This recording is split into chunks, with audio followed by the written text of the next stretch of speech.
प्यारे बच्चों, आप सभी का हमारे चैनल पे बहुत बहुत स्वागत है। दोस्तों, इस वीडियो के माध्यम से क्लास 10th के बच्चों के लिए गृह विज्ञान का एक मोस्ट इंपोर्टेंट वायरल वीडियो लेकर के आ चुके हैं, जो कि 20 फरवरी 2023 बोर्ड परीक्षा के लिए सबसे ज़्यादा अति महत्वपूर्ण होने वाला है। प्यारे बच्चों, आप सभी का गृह विज्ञान का पेपर 20 फरवरी को होने वाला है और आपके पास समय बहुत ही कम बचा हुआ है। इसको मैं ध्यान में रखते हुए एक बार फिर से एक महा मैराथन क्लास को आपके सामने पेश करने जा रहा हूँ, जिसे अगर आप अंत तक देख लेते हो, समझ लेते हो, तो बोर्ड के पेपर में आपका 95% फिक्स हो जाएगा। ये मैं दावे के साथ बोल सकता हूँ। प्यारे बच्चों, इस वीडियो के माध्यम से मैं आप सभी को गृह विज्ञान के पूरे किताब के जितने भी मोस्ट इंपोर्टेंट बहुविकल्पी प्रश्न होने वाले हैं, उन सभी प्रश्नों की इस वीडियो के माध्यम से कराऊंगा, जिसको अगर आप तैयार कर लेते हो तो बोर्ड के पेपर में आने वाले जो भी बहुविकल्पी प्रश्न हैं, इससे बाहर एक भी प्रश्न नहीं आएंगे तो नहीं आएंगे। ये मैं 100% गारंटी के साथ बोल रहा हूँ। प्यारे बच्चों, एक बात और मैं आप सभी को बता देना चाहता हूँ। बहुत सारे बच्चे पीडीएफ को लेकर के परेशान रहते हैं, तो पीडीएफ कहाँ से मिलेगा, कैसे मिलेगा, उसका मैं सोल्यूशन अंत में बता दूंगा। ठीक है, आइए सबसे पहले स्टार्ट करेंगे 1 नंबर क्वेश्चन के साथ, उसके बाद हम अंत तक देखते जाएंगे। ठीक है, बहुत सारे क्वेश्चन को लेकर के आया हूँ। आप सभी से हम्बल रिक्वेस्ट है कि वीडियो को बिना पुश किए हुए और बिना स्किप किए हुए शुरू से लेकर के अंत तक जरूर देखेंगे। वीडियो को लाइक कर देंगे, शेयर कर देंगे। अगर चैनल पर नए हैं तो चैनल को सब्सक्राइब भी जरूर करेंगे। ठीक है, आइए सबसे पहला क्वेश्चन यहाँ पे बच्चों पूछा गया है कि एंजिल के अनुसार, एंजिल एक साइंटिस्ट का नाम है। ठीक है, और इसे ही बोला जा रहा है कि एंजिल के अनुसार निम्न में से किस वर्ग के लोग आय बढ़ने पर भोजन पर सबसे अधिक खर्च करते हैं? निम्न वर्ग, मध्यम वर्ग, उच्च वर्ग या सभी वर्ग के लोगों को। ठीक है, तो एंजिल के अनुसार निम्न में से ये बताना है कि भाई किस वर्ग के लोगों का जब इनकम बढ़ जाता है तो उनका खर्च भी बढ़ जाता है। ये होता है निम्न वर्ग के लोगों में। ऑप्शन नंबर ए बिल्कुल ही राइट आंसर हो जाएगा। प्यारे साथियों, जितना क्वेश्चन बता रहा हूँ, इस महा मैराथन क्लास को बोर्ड के पेपर देने जाने से पहले जरूर देख करके जाइएगा, वरना आपको पछताने के सिवा कुछ नहीं मिलेगा। ये मैं गारंटी लेकर के बोल रहा हूँ। इससे बाहर एक भी प्रश्न नहीं आएंगे तो नहीं आएंगे, ये मैं दावा दे रहा हूँ। ठीक है, आप लोग मेरे भरोसा किए हो तो यकीन रखो। ठीक है, आइए अगला हमारा क्वेश्चन दिया गया है कि पारिवारिक बजट से लाभ होता है, किसको लाभ होता है? गृहिणी को, अर्थशास्त्री व समाज सुधारकों को, या सरकार को, या सभी को। तो प्यारे बच्चों, पारिवारिक बजट क्या होता है मैं ऑलरेडी कई बार बता चुका हूं। और पारिवारिक बजट से किसको लाभ होता है? गृहिणी को लाभ होता है, साथ में अर्थशास्त्री व समाज सुधारकों को भी लाभ होता है, साथ में सरकार को भी लाभ हो जाता है। अतः हम ये बोल सकते हैं कि पारिवारिक बजट से सबका लाभ होता है, यानी कि सभी को। ऑप्शन नंबर का बिल्कुल ही राइट आंसर हो जाएगा। ठीक है, समझ में आ गया? चलिए आगे बढ़ जाते हैं। अगला हमारा क्वेश्चन दिया गया है कि बजट के मूल मद क्या होता है। देखो, इसको भी मैंने करवाया है कि बजट बनाने का मेन मोटो क्या होता है, मेन टारगेट क्या होता है, मूल मद क्या होता है। कौन कौन से मूल मद होते हैं कई बार बता रखा हूँ। बजट बनाने का मेन टारगेट क्या होता है? भोजन, वस्त्र, मकान या सभी। तो प्यारे साथियों, बजट बनाने का मेन टारगेट होता है हमारा भोजन, वस्त्र और मकान, यानी कि सभी के सभी ऑप्शन सही हो जाएंगे। ऑप्शन नंबर घ बिल्कुल ही राइट आंसर हो जाएगा। समझ में आ गया? चलिए आगे बढ़ेंगे। अगला हमारा क्वेश्चन दिया गया है आवास सुविधा प्राप्त करने के लिए। ठीक है, आवास सुविधा से प्राप्त इनकम को हम क्या बोलते हैं? जो भी हमें सरकार आवास देती है, अगर उस सुविधा से, या आपका भी अगर कोई आवास है और उस सुविधा से कोई धन प्राप्त हो रहा है, तो उसको हम कैसा आवास बोलेंगे या कैसा आपको इनकम बोलेंगे, ये पूछा जा रहा है। प्रत्यक्ष आय या अप्रत्यक्ष आय, या दोनों बोलेंगे या कोई नहीं बोलेंगे। कई बार बता चुका हूँ भाई, प्रत्यक्ष आय क्या होता है, अप्रत्यक्ष आय क्या होता है। प्रत्यक्ष आय हमारा ये होता है कि जब भी हम कोई सैलरी लेते हैं, हैंड टू हैंड हमें कैश प्राप्त हो जाता है, इनकम प्राप्त हो जाता है, हमारा सैलरी मिल जाता है, बिजनेस के माध्यम से हमारा पैसा प्राप्त हो जाता है, उसको हम बोलते हैं प्रत्यक्ष आय। लेकिन अगर हमें पैसा मिल रहा है लेकिन हाथों में ना मिल रहा है, तो उसको हम क्या बोलेंगे? अप्रत्यक्ष आय। और यही हमारा जो आवास का सुविधा होगा वो अप्रत्यक्ष आय के अंतर्गत आएगा। समझ में आ गया? ऑप्शन नंबर ख बिल्कुल ही राइट आंसर हो जाएगा। आगे बढ़ेंगे। अगला हमारा क्वेश्चन दिया गया है कि बचत खाता बैंक में खोला जा सकता है। अब देखो, ये क्वेश्चन मैंने हाल ही में करवाया हुआ है कि बचत खाता बैंक में कितने रुपए के साथ में खोला जा सकता है? 10 रुपया, 50 रुपया, 100 रुपया या 500 रुपया।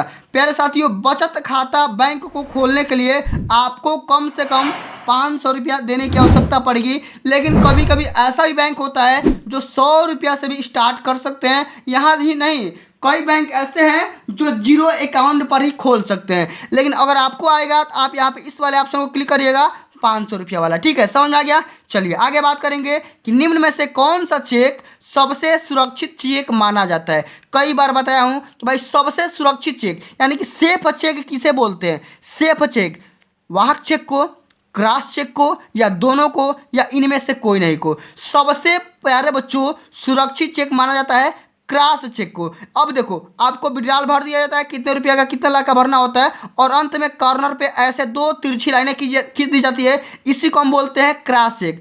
अब देखो क्रॉस चेक का सबसे सुरक्षित चेक ये माना जाता है, अगर इसके सिवा अगर तीसरी लाइन इस पर चल गई तो ये पूरा का पूरा क्रॉस चेक क्या हो जाएगा, खत्म हो जाएगा। ठीक है, मतलब कि रिजेक्ट हो जाएगा। चलिए आगे बात करेंगे। अगला हमारा क्वेश्चन दिया गया है कि राष्ट्र के विकास में किस बचत पत्र का योगदान रहता है। राष्ट्र के विकास में किस बचत पत्र का योगदान रहता है। राष्ट्रीय बचत पत्र, किसान विकास पत्र, इंदिरा विकास पत्र, या सभी का। तो देखो राष्ट्र के विकास मतलब इंडिया को या अपने किसी भी देश को डेवलप करने के लिए, उन्नति के लिए हमको राष्ट्रीय बचत पत्र भी चाहिए, किसान विकास पत्र भी चाहिए, और साथ में इंदिरा विकास पत्र भी चाहिए। कहने का मतलब समझ गए होंगे कि ऑप्शन नंबर घ बिल्कुल ही राइट आंसर हो जाएगा। सभी का हमें योगदान होता है। समझ में आ गया। चलिए आगे बात करेंगे। अगला हमारा क्वेश्चन दिया गया है कि 5 वर्षीय डाकघर आवर्ती जमा योजना आरंभ होती है। कहाँ से कहाँ तक कब आरंभ हुई थी। 1 मार्च 1970, ठीक है, 1 अप्रैल 1970, 1 मार्च, ठीक है, 1991, और 1 अप्रैल 2001 को। तो प्यारे बच्चों ये जो 5 वर्षीय डाकघर आवर्ती जमा योजना आई थी, ये आई थी 1 अप्रैल सन 1970 ईस्वी को। ऑप्शन नंबर का बिल्कुल ही राइट आंसर हो जाएगा। समझ में आ गया। महा मैराथन क्लास को थोड़ा भी स्किप नहीं करना है और भगाना नहीं है इधर से उधर। ठीक है, और वीडियो को शुरू से लेकर के अंत तक जरूर देखना है, तभी आपके माँ बाप का और आपका सपना पूरा हो सकेगा। ठीक है, वीडियो को आधे अधूरे देखोगे और फिर बोलोगे कि सर आप ऐसा ही फेंकते हो, कोई दिक्कत की बात नहीं है। ठीक है, आपको जो बोलना है वो बोलिए, हमारा काम अपना फर्ज निभा रहे हैं। ठीक है, चलिए अगला हमारा क्वेश्चन दिया गया है कि राष्ट्रीय बचत मूल्य 100 रुपया की परिपक्वता राशि है।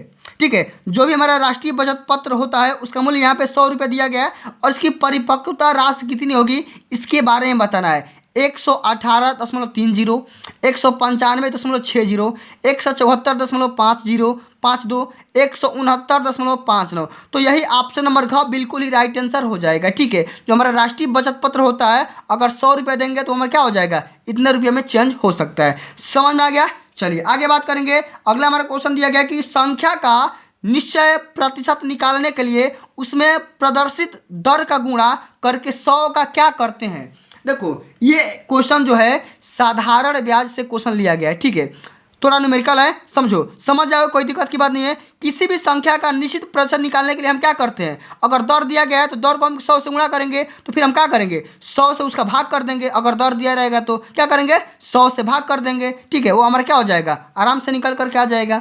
ठीक है, तो यहाँ में क्या करेंगे 100 से भाग कर देंगे। चलिए आगे बात करेंगे कि दशमलव के बाद का पहला अंक प्रदर्शित करता है। किसको प्रदर्शित करता है भाई, किस भाग को, 1/10वें, 1/100वें, 1/5वें, 1/1000वें। तो प्यारे बच्चों दशमलव के बाद जो पहला अंक होता है वो 10वां हो जाता है। देखो 0 पॉइंट अगर 1 है तो इसका मतलब क्या होगा 1/10 लिखेंगे। क्या करेंगे 1/10 लिखेंगे। अगर यही पूछेगा 1 मतलब 0.01 अगर बोल देगा तो क्या करेंगे 2 आसान चला गया तो हम 1/100 लिखेंगे। समझ गए होंगे।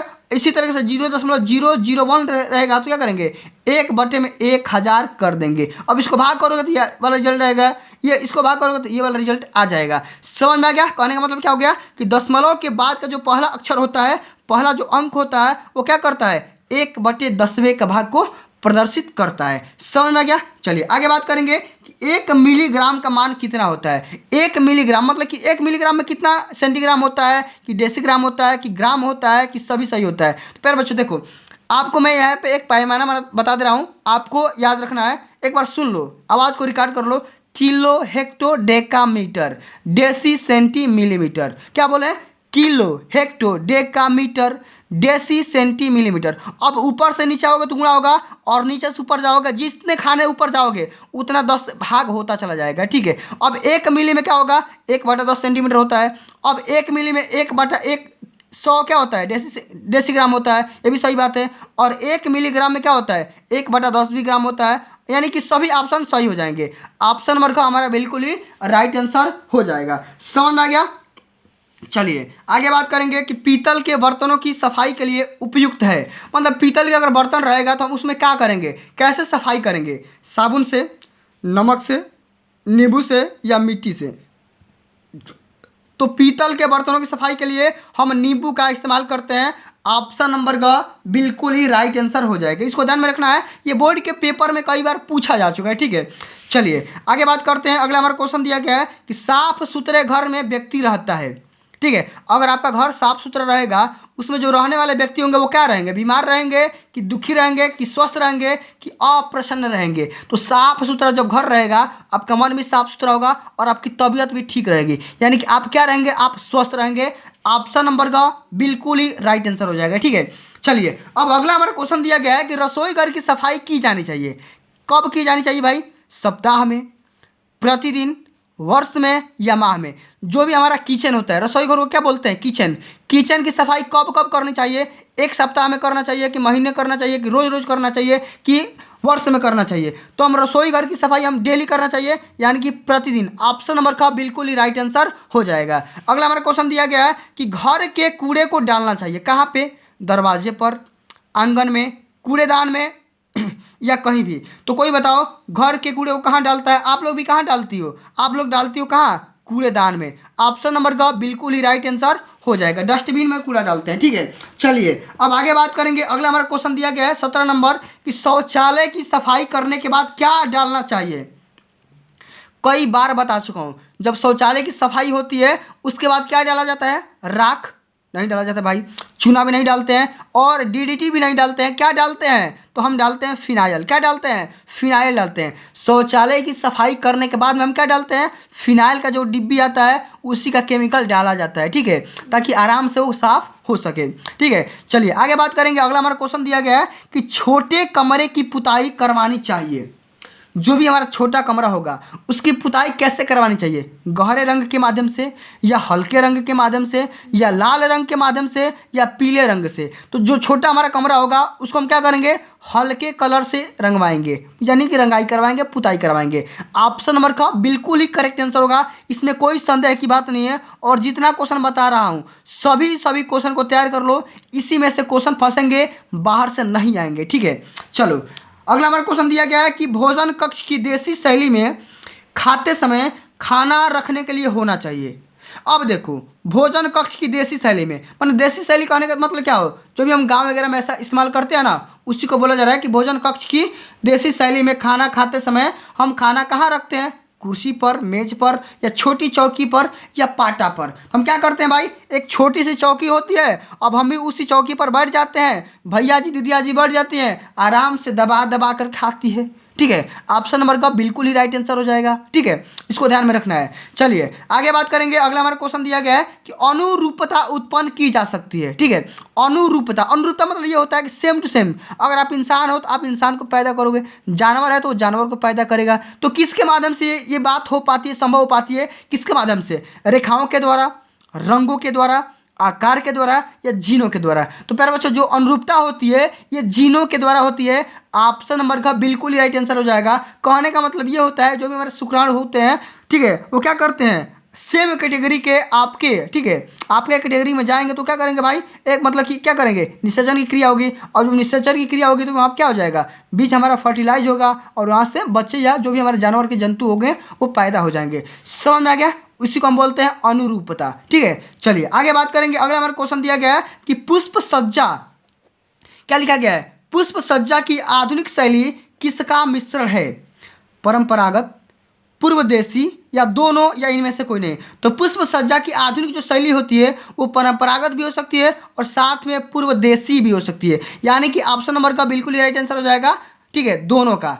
चलिए आगे बात करेंगे। अगला हमारा क्वेश्चन दिया गया है कि फूलों को फूलदान में ताज़ा रखने के लिए क्या डालना चाहिए। जो भी हमारा फूल होता है फूलदान में ताज़ा पानी रखने के लिए क्या डालते हैं, सोडा, मिट्टी या खाद या पानी। तो फूलों को फूलदान में ताज़ा रखने के लिए क्या करते हैं भाई, हम रोज़ दादाजी क्या करते हैं, फूल में पानी देते हैं। ठीक है, दादाजी होंगे या भैया जी होंगे या पापा जी होंगे, फूल को सही रखने के लिए, ताज़ा रखने के लिए फूलदान में क्या करते हैं, पानी रोज सुबह सुबह डालते हैं। ठीक है, छत पर जा करके या जहाँ पे फूल लगा होता है। ठीक है, चलिए आगे बात करेंगे। अगला हमारा क्वेश्चन दिया गया है 1 सेंटीमीटर जल का भार कितना होगा। ठीक है, 1 सेंटीमीटर, ठीक है, 1 सेंटीमीटर जल का भार पूछ रहा है। 1 ग्राम, 2 ग्राम, 3 ग्राम या 10 ग्राम। तो 1 सेंटीमीटर जल का भार कितना होता है, ये होता है 1 ग्राम। इसको याद कर लो। ठीक है, इसको याद कर लो, 1 सेंटीमीटर जल का भार कितना होता है, 1 ग्राम होता है। इसको तुरंत अभी कभी याद कर लो, क्या पता बोर्ड में पूछते हैं। ठीक है, वरना दिक्कत हो जाएगा। चलिए अगला हमारा क्वेश्चन है कि निम्न में से किसका जल खनिज जल होता है। मैंने वो ये बोल रहा है कि निम्न में से किसका जल जो होता है वो खनिज लवण होता है या खनिज जल होता है। ठीक है, नदी, समुद्र, सोता या किसी का नहीं। तो खनिज जल क्या होता है भाई, सोता का होता है। ऑप्शन नंबर का बिल्कुल ही राइट आंसर हो जाएगा। आगे बात करेंगे। अगला हमारा क्वेश्चन दिया गया है कि जल में कठोरता किसके कारण होती है। जो जल की कठोरता होती है उसमें क्या ऐसा तत्व होता है, ऐसा क्या पदार्थ मिला होता है जिसकी वजह से वो क्या हो जाता है, कठोर हो जाता है। ठीक है, कड़ा हो जाता है, खरा हो जाता है। ठीक है, कैल्शियम कार्बोनेट, कैल्शियम सल्फेट या मैग्नीशियम सल्फेट या सभी। तो प्यारे बच्चों, जल की कठोरता को हम दूर करने के लिए क्या करते हैं, कैल्शियम कार्बोनेट का इस्तेमाल करते हैं। इसको आप मेरे को कमेंट बॉक्स में कमेंट करके बताना। कई बार मैंने अपने चैनल पे इस क्वेश्चन को करवा रखा है। ठीक है, इसको आप लोग बताइएगा। आप जो भी हमारा 25 का आंसर होगा अभी मेरे कमेंट बॉक्स में तुरंत अभी वीडियो को रोक के बता दो, फिर आगे बढ़ो। ठीक है, चलो आगे बात करेंगे। अगला हमारा क्वेश्चन दिया गया है कि किस रोग में पतले दस्त अधिक होते हैं। प्यारे बच्चों, आपके लिए इतना ज़्यादा मेहनत किया गया है और इस पीडीएफ को लिखने के लिए, इस वीडियो को बनाने के लिए रात भर मेहनत किया गया, तब जाकर इतना सॉलिड कंटेंट लिख पाया हूँ। ठीक है, तो अब मेरी मनोबल को बढ़ाने के लिए, मेरे साहस को उत्साहित करने के लिए आप एक हेल्प कर सकते हैं हमारा। ठीक है, आपसे मैं कोई रुपये पैसा नहीं मांग रहा हूँ, आपसे यही रिक्वेस्ट कर रहा हूँ कि भैया आप लोग वीडियो को लाइक कर दो, शेयर कर दो और चैनल को प्लीज़ सब्सक्राइब कर दो। ठीक है, इतना ही रिक्वेस्ट है, बाकी कुछ नहीं आपसे चाहिए। ठीक है, चलो किस रोग में पतले दस्त अधिक होते हैं, हैजा में, अतिसार में या मोतीझरा में या किसी में नहीं। तो ये जो हमारा होता है पतले दस्त, यानी कि पतली दस्त मतलब ये होता है उल्टी। दस्त का मतलब क्या होता है, उल्टी। तो पतली पतली उल्टी ये होता है अतिसार रोग में। ऑप्शन नंबर ख बिल्कुल ही राइट आंसर हो जाएगा। चलिए अगला हमारा क्वेश्चन दिया गया कि मोतीझरा का सांप्रदायिक काल कब कितना होता है, 7 से 21 दिन, 2 से 3 दिन, 2 घंटे या सभी गलत। प्यारे बच्चों, इस क्वेश्चन को मैंने हाल ही में करवाया था, जो लोग पुराने स्टूडेंट्स होंगे उनको पता हो गया होगा। ठीक है, मोतीझरा का सांप्रदायिक काल कब होता है मैंने बताया भी था। इसका टाइम होता है 10 से लेकर के 20 दिन, मतलब अप्रैक्स टाइम होता है, लेकिन यहाँ पे दे रहा है 7 से 21 दिन। तो इसको टिक करोगे, ऑप्शन नंबर का यहाँ पे बिल्कुल ही राइट आंसर हो जाएगा। समझ में आ गया। चलिए आगे बात करेंगे। अगला हमारा क्वेश्चन दिया गया है कि निम्न में से कौन सा रोग अशुद्ध जल से नहीं फैलता है। अब ऐसा कौन सा रोग है जो अशुद्ध जल से नहीं फैलता है, हैजा, अतिसार, मोतीझरा या तपेदिक। मतलब तपेदिक का मतलब क्या होता है, टीबी होता है। क्या होता है, टीबी होता है। अब देखो, अशुद्ध जल मतलब कि अशुद्ध जल के सेवन करने से ऐसा कौन सा रोग है जो बिल्कुल ही नहीं फैलता है, उसको उससे मतलब नहीं है। ठीक है, हैजा फैलता ही है, अतिसार भी फैलता है, मलेरिया, मोतीझरा भी फैलता है। ठीक है, मलेरिया तो मच्छर के काटने से फैल जाता है। ठीक है, तो मैंने इसको बताया हूँ अभी लॉन्ग आंसर टाइप क्वेश्चन में कि अशुद्ध जल से कौन कौन से रोग फैल सकते हैं, और किसी एक रोग का सब विस्तार बढ़िया से वर्णन करिए, कारण लिखिए और उसका निवारण भी लिखिए, उसको रोकने कौन कौन से उपाय रख सकते हैं उसके बारे में लिखना था। ठीक है, ऑलरेडी करवा रखा हूँ, नहीं देखे हो क्लास 10th आपको होम साइंस के प्लेलिस्ट को ओपन करना है, आपको बहुत सारी वीडियो का लिंक मिल जाएगा, जा करके तैयारी को और भी बेहतर बना सकते हो। ठीक है, चलो क्वेश्चन हमारा यह है कि अशुद्ध जल से कौन सा रोग नहीं फैलता है। ये हमारा होता है तपेदिक मतलब टीबी। ये हमारा क्या होता है, ये हवा से फैलता है, हवा से मतलब सांस लेने से। ठीक है, अगर किसी को टीबी हुआ है तो उसके पास मत जाइएगा, वरना आपको भी हो जाएगा। ठीक है, चलो आगे बात करेंगे कि निम्न में से कौन सी गैस वायु को अशुद्ध करती है। मतलब ऐसा कौन सा गैस है जो हवा को क्या कर देती है, पॉल्यूशन बना देती है, हवा को अशुद्ध कर देती है। कार्बन मोनोऑक्साइड, सल्फर डाइऑक्साइड या नाइट्रोजन ऑक्साइड, ये सभी। तो प्यारे साथियों, जो भी हमारा इन्वायरमेंट होता है, हवा होता है, ठीक है, एयर होता है, एयर को अशुद्ध करने वाली सभी गैसें हैं। कार्बन मोनोऑक्साइड भी करती है, सल्फर डाइऑक्साइड भी करती है और नाइट्रोजन ऑक्साइड भी करती है। ठीक है, यानी कि ऑप्शन नंबर का बिल्कुल यानी कि सही हो जाएगा, सभी के सभी ऑप्शन सही हो जाएंगे। एक मैं आप सभी से क्वेश्चन अभी पूछ रहा हूँ, ये बताओ कि हमारे वातावरण में कितने प्रतिशत नाइट्रोजन की मात्रा है। हमारे वातावरण में नाइट्रोजन की मात्रा कितनी है, ये मेरे को कमेंट बॉक्स में अभी छाप करके बताओ, अभी कभी बताओ। ठीक है, चलो आगे बात करेंगे प्राकृतिक असंतुलन में कौन सी आपदा आती है? जब प्राकृतिक असंतुलन होता है तो इसमें कौन सी आपदा आ जाती है? सूखा पड़ना, ठीक है, बाढ़ आना, भूमि का बंजर हो जाना, या ये सभी। देखो, प्राकृतिक असंतुलन मतलब ये होता है कि जो भी प्राकृतिक में चीज़ें जो सही तरीके से चल रही है उसका अचानक क्या हो जाना, बिगड़ जाना। जैसे मान लो अभी मौसम सही है, अचानक क्या हो गया, सूखा पड़ गया। तो ये भी क्या है, एक प्राकृतिक असंतुलन का एग्जाम्पल है। साथ में बाढ़ आ जाना, अधिक बाढ़ आ जाना, ठीक है। आवश्यकता से जब अधिक बाढ़ आ जाएगा तो क्या हो सकता है, प्राकृतिक असंतुलन हो जाएगा, हमारा प्राकृतिक का इन्वायरमेंट बिगड़ जाएगा, ठीक है।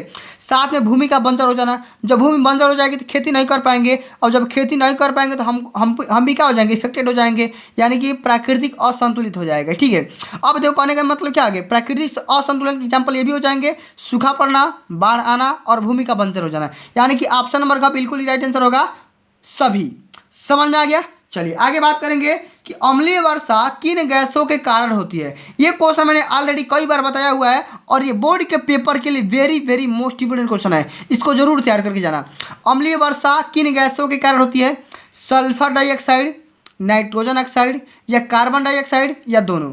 सल्फर डाइऑक्साइड और नाइट्रोजन ऑक्साइड। तो प्यारे बच्चों, जो भी हमारा अम्लीय वर्षा होती है वो सल्फर डाइऑक्साइड और नाइट्रोजन ऑक्साइड के कारण होती है, यानी कि दोनों हमारा ऑप्शन सत्य हो जाएगा, ठीक है। ऑप्शन नंबर का बिल्कुल ही राइट आंसर हो जाएगा। समझ में आ गया? चलिए आगे बात करेंगे। अगला हमारा क्वेश्चन दिया गया कि वस्त्र ड्राई क्लीन, जो भी हमारा कपड़ा होता है उसको ड्राई क्लीन करवाते हैं, कराने के लिए क्या लाभ होता है? स्वाभाविक आकार में बने रहते हैं, रंग और चमक भी बनी रहती है, कपड़े खराब नहीं होते हैं, तीनों का तीनों सही है। तो वस्त्र जब हम ड्राई क्लीन करवाते हैं, यानी कि सफाई करवाते हैं, साफ करवाते हैं, धुलवाते हैं, ठीक है, उससे हमें ये लाभ होता है कि स्वाभाविक रूप से अपने आकार में बना रहेगा, साथ में उसका रंग वगैरह और चमक वगैरह नहीं उड़ेगा, खराब नहीं होगा, और उसके बाद कपड़ा भी हमारा क्या बनेगा, बहुत बढ़िया तरीके से बना रहेगा, यानी कि तीनों के तीनों ऑप्शन सही है। ऑप्शन नंबर चौथा सत्य हो जाएगा, तीनों ऑप्शन करेक्ट हैं, ठीक है। चलो आगे बात करेंगे। अगला हमारा क्वेश्चन दिया गया है कि सूती कपड़ों पर कैसी प्रेस करनी चाहिए। जो भी हमारा कॉटन, सूती मतलब क्या होता है, कॉटन, जो भी हमारा कॉटन का कपड़ा होता है उस पर हम कैसे प्रेस कर सकते हैं? हल्की गर्म, अधिका गर्म या सामान्य गर्म, या इनमें से कोई नहीं। तो सूती कपड़ों को प्रेस करने के लिए हम उसको अधिक हीट देना पड़ेगा, ज़्यादा टेम्परेचर देना पड़ेगा, अधिक गर्म करना पड़ेगा। ऑप्शन नंबर का बिल्कुल ही राइट आंसर हो जाएगा। चलिए आगे बात करेंगे। अगला हमारा क्वेश्चन दिया गया है कि चिकनाई से धब्बे साफ हो जाते हैं रासायनिक विधि के द्वारा, घुलनशील पदार्थों के द्वारा, डुबो करके या अवशोषक विधि के द्वारा। तो चिकनाई से जो धब्बे होते हैं वो साफ किए जा सकते हैं कैसे?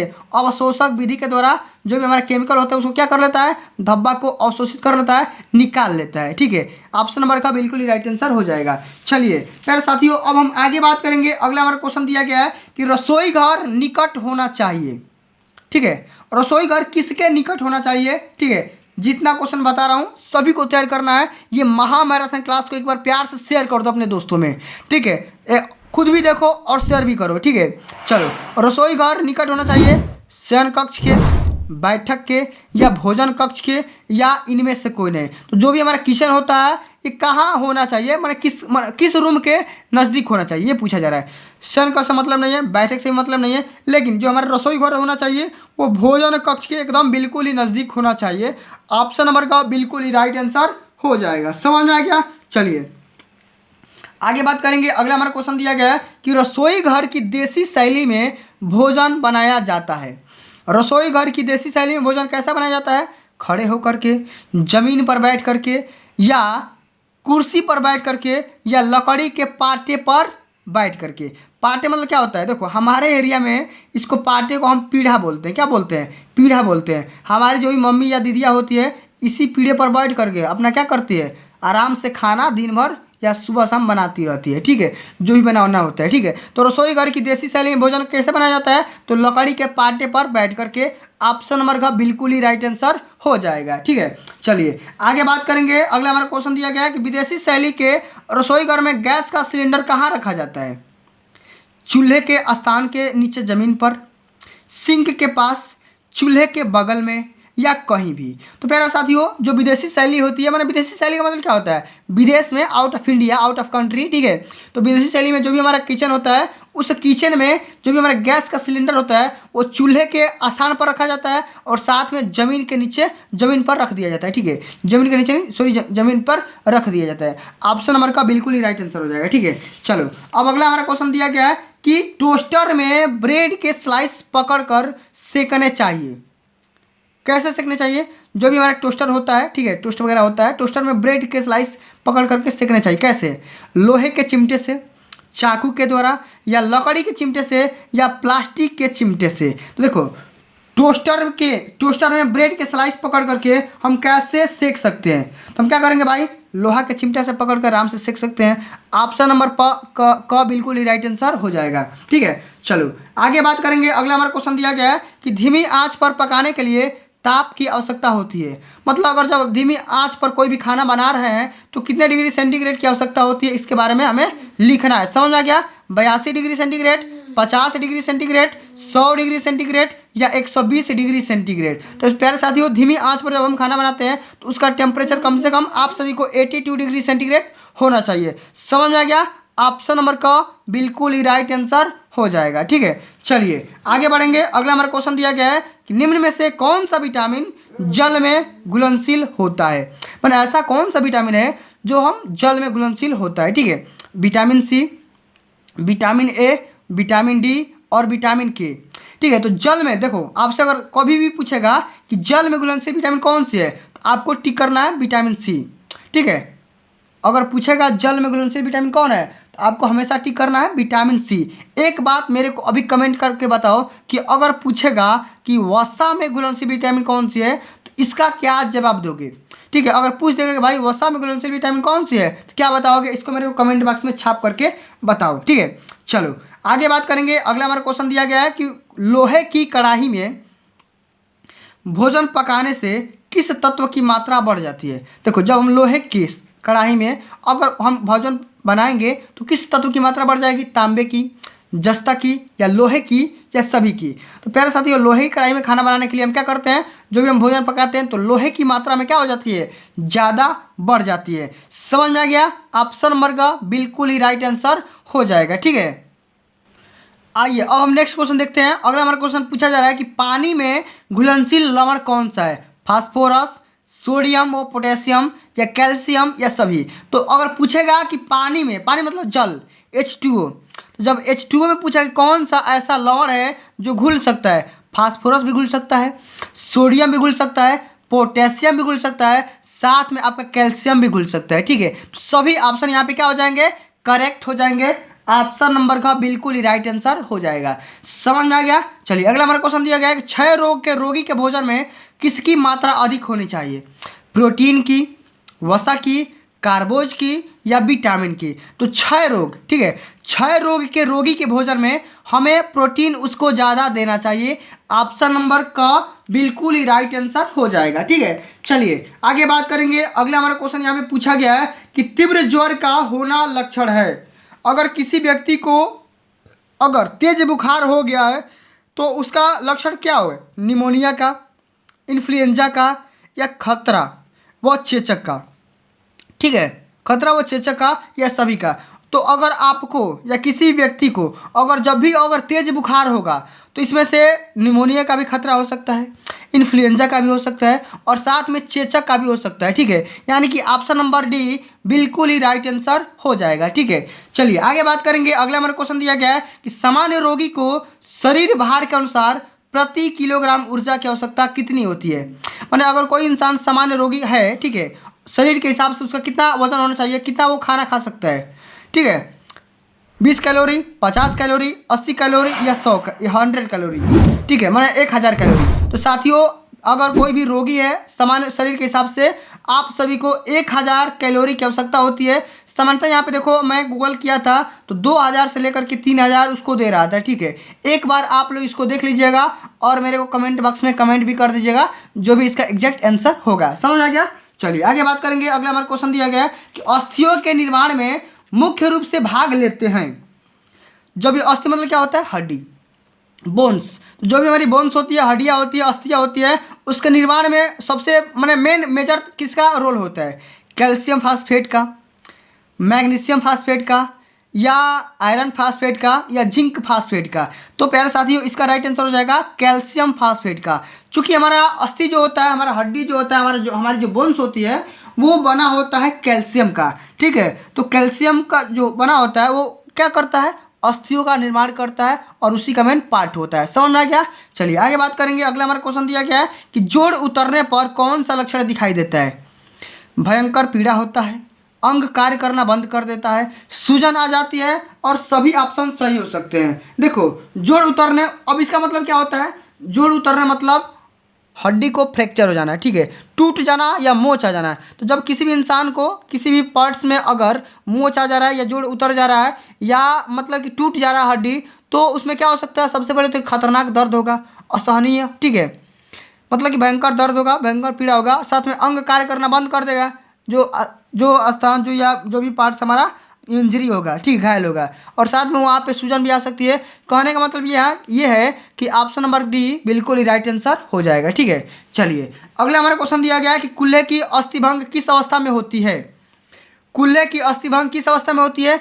बाल्यावस्था में, किशोरावस्था में, या वृद्धावस्था में, या तीनों में होती है। तो कुल्हा मतलब क्या होता है? जो भी हमारा ये मतलब कि पैर का जो हमारा मुड़ाव होता है, ज्वाइंट होता है, उसी को हम बोलते हैं कुल्हा। क्या बोलते हैं? कुल्हा। अब ये जो रोग होता है ये होता है वृद्धावस्था में, ठीक है। आप लोग देखे होंगे जो भी बूढ़ी माताएं बहनें होती है या जो भी दादा दादी लोग होते हैं वो मतलब कि अपने मैंने पैर से परेशान हो जाते हैं और वृद्धावस्था में इस सबको रोग होता है, ठीक है। चलिए आगे बात करेंगे। अगला हमारा क्वेश्चन दिया गया है, एक स्वस्थ व्यक्ति के शरीर के अंदर प्रति मिनट वायु द्वारा ऑक्सीजन लेता है। कहने का सेंस यहाँ ये है, ठीक है, एक व्यक्ति जो होता है शरीर के अंदर अपने 1 मिनट के अंदर कितना ऑक्सीजन को ग्रहण करता है, ठीक है, ये बताना है।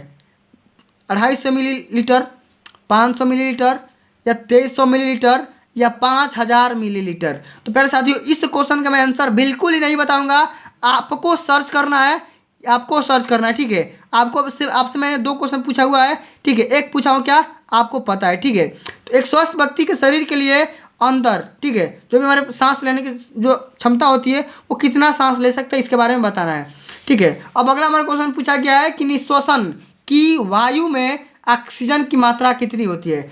सांस जब लेते हैं तो वहाँ पे ऑक्सीजन की मात्रा कितनी होती है? 21%, ठीक है, 18%, 16.5% या 12.5%। तो निश्वसन की वायु में जो ऑक्सीजन की मात्रा होती है, ऑक्सीजन मतलब क्या होता है? O2, जो भी हमारा हवा होता है वो होता है 16.5%, ठीक है, इसको ध्यान में रखना है। तो प्यारे साथियों आज के लिए बस इतना ही। अगर ये वीडियो आप सभी को अच्छी लगी होगी, हेल्पफुल लगी होगी, तो वीडियो को एक प्यारा सा लाइक कर देना, शेयर कर देना। अगर चैनल पे नए हो तो चैनल को भी सब्सक्राइब कर देना। और प्यारे साथियों बात यहाँ पे ये आती है, जो मैंने बताया था कि पूरे किताब के बहुविकल्पी प्रश्नों को बताएंगे, मैंने बता दिया, ठीक है। इससे बाहर नहीं आएंगे तो नहीं आएंगे, अभी भी बोल रहा हूँ, ये क्लास 10th के बच्चों का 20 फरवरी के पेपर में पक्का पूछे जाएंगे, जो भी आपके 20 MCQ पूछे जाते हैं, ठीक है, अब की बार पूछे जाएंगे। और ये क्वेश्चन देखने के बाद आपका 95% फिक्स हो जाएगा, जाहिर सी बात है। लेकिन बात यहाँ पे ये आती है कि इसका PDF कहाँ से मिलेगा और कैसे मिलेगा। तो अगर आपको PDF चाहिए तो आप टेलीग्राम पे मेरे चैनल का नाम सर्च कर सकते हैं। टेलीग्राम चैनल का नाम है online study series. Same to same YouTube जो चैनल का नाम है उसी चैनल के नाम से एक टेलीग्राम का चैनल भी है, वहाँ भी जाकर के ज्वाइन हो जाइए। और वहाँ पे जाकर के आपको कमेंट करना है कि सर मेरे को ये चाहिए, गृह विज्ञान का PDF चाहिए, नोट्स चाहिए, जो आपने पढ़ाया था कल के लेक्चर में वो मेरे को भेज दीजिए। आपको वहाँ पे सारे वीडियो का लिंक वहीं पे मिल जाएगा, सारे PDF वहीं पे मिलता है, जितने भी नोट्स वगैरह, पेपर वगैरह, प्रीवियस ईयर पेपर, ठीक है, जो भी वायरल पेपर होते हैं मैं वहीं पे अपलोड करता रहता हूँ, ठीक है। प्यारे साथियों मिलते हैं अगली वीडियो में। अगर ये वीडियो आपको अच्छी लगी होगी तो वीडियो को लाइक कर देना, शेयर कर देना, चैनल को सब्सक्राइब करना मत भूलिएगा। मिलते हैं अगली वीडियो में, तब तक के लिए जय हिंद, जय भारत, वंदे मातरम।